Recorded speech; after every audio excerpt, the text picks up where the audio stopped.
Jioni, nyumbani kwa Pamela Makota. Kwa miezi kadhaa sasa, kinga yake ya malaria ni hii. Ndiyo, ni kibatari, wengine wanaziita koroboi. Huenda ni agharabu kuziona kwenye jumba kali la kifahari kama hili, lakini hapa ni kinga. Hii teknolojia mimi nilianza badala ya mbu kuwa wengi. Kila nikijitahidi kufukuza mbu kwenye garden inashindikana. Kwa hiyo nikaona nitafute njia mbadala. Nikawa nachoma dawa, lakini bado nikaona kuchoma dawa mbu hawezi kutoka. Kwa hiyo nilichofikiria nikasema ngoja nijaribishe vibatari. Nikaenda sokoni nikanunua vibatari. Kwa hiyo ninaweka vibatari, vinakaa pale nitakapokuwa nimekaa kwenye garden. Kwa hiyo mbu wanakuwa hawapo. Naam, ni kinga ya kudhibiti mbu wa malaria. Lakini swali la kujiuliza hapa ni kwa nini kibatari na si vinginevyo? Niliwaza kibatari kwa sababu moshi siku zote unafukuza mbu, na ukiangalia vijijini kwa mababu zetu, mabibi zetu, huwa wanatumia sana kuni. Kwa hiyo unakuta nyumba haina kabisa mbu.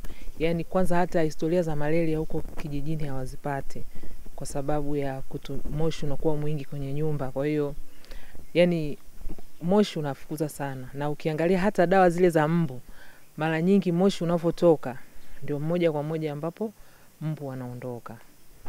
Pamela anasema kwa miaka kadhaa yeye na familia yake waliweka rehani afya zao kwa mbu wasiosikia dawa za dukani wala zile za asili za kuchoma na kupaka. Kwanza vibatari natumia nje, situmii ndani, lakini kwa ndani pia na protect na dawa za mbu nyingine za kawaida. Ila vibatari kwa hapa vimenisaidia sana, na pia hata ule moshi, hata wadudu wabaya, kwa sababu kwenye garden kuna wadudu wengi sana.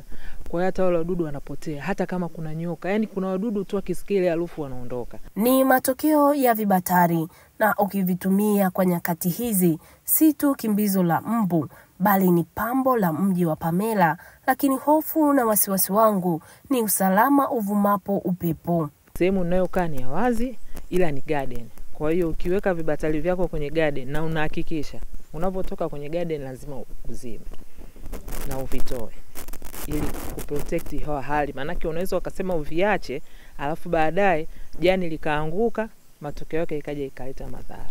Ni ubunifu uliompunguzia gharama za maisha kutoka wastani wa shilingi 5,000 kwa siku, na sasa anatumia buku kwa mafuta ya taa. Nilikuwa nachoma dawa, nanunua zile dawa ambazo za pakti. Unachoma zile dawa, yani umekaa nje mpaka unataka kuja kuondoka, ina maana umemaliza pakti nzima. Mbu wanaweza wakatoka, lakini pia upati ile hali fulani ya kusema mbu wanatoka kwa pale ulipokuwa, lakini huwezi kuwasukuma mbali.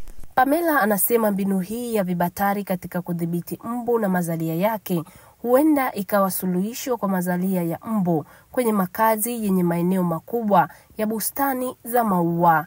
Teresia Mwanga, Azam News, Morogoro.